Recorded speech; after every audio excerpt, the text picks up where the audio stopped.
in the government led by Honorable Prime Minister Shri Narendra Modi and re-elected it for a historic third term under his leadership.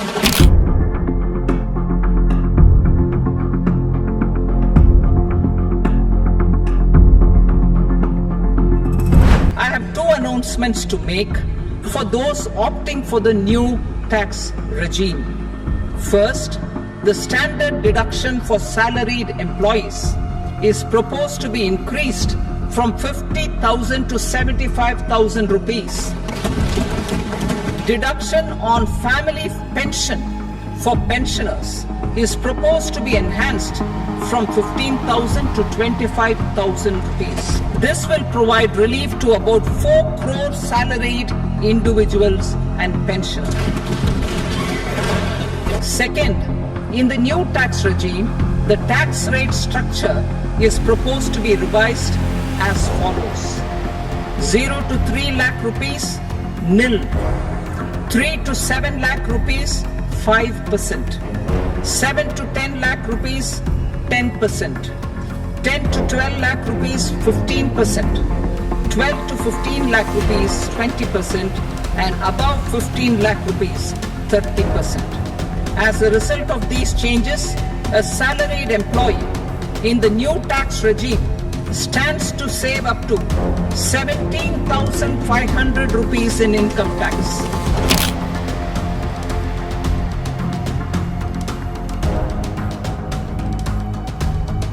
Our government will implement following 3 schemes for employment-linked incentive as part of the Prime Minister's package.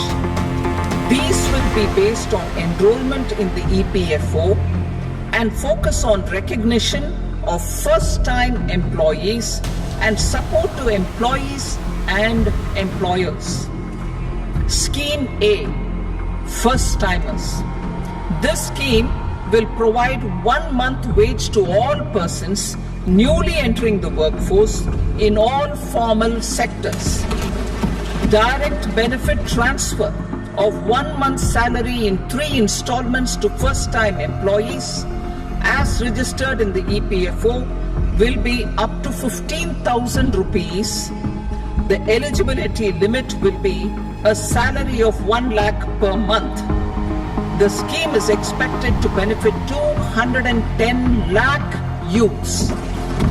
Scheme B, job creation in manufacturing. This scheme will incentivize additional employment in the manufacturing sector linked to the employment of first-time employees.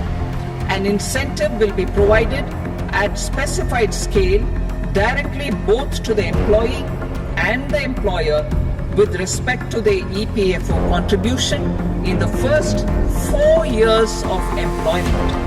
The scheme is expected to benefit 30 lakh youth entering employment and their employers. Scheme C, support to employers. This employer-focused scheme will cover additional employment in all sectors. All additional employment within a salary of 1 lakh rupee per month will be counted.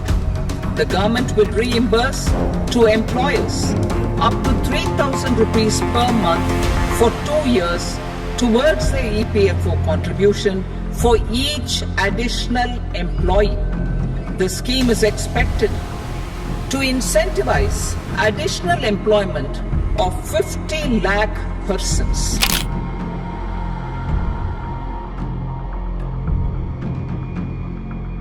New airports, medical colleges and sports infrastructure in Bihar will be constructed. An additional allocation to support capital investments will be provided. The requests of Bihar government for external assistance from multilateral development banks will be expedited. Andhra Pradesh Reorganization Act. Our government has made concerted efforts to fulfill the commitments in Andhra Pradesh Reorganization, recognizing us Recognizing the state's need for a capital, we will facilitate special financial support through multilateral development agencies. In the current financial year, 15,000 crore rupees will be arranged with additional amounts in future years. Our government is fully committed to financing and early completion of the Polavaram irrigation project, which is the lifeline for Andhra Pradesh and its farmers.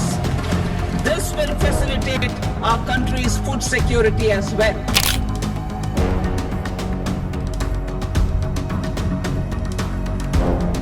With a threefold increase in domestic production and almost 100-fold jump in exports of mobile phones over the last 6 years, the Indian mobile industry has matured. In the interest of consumers, I now propose to reduce the BCD on mobile phone, mobile PCBA and mobile charger to 15%. Critical minerals, precious metals. To enhance domestic value addition in gold and precious metal jewelry in the country, I propose to reduce customs duties on gold and silver to 6% and that of platinum to 6.4%.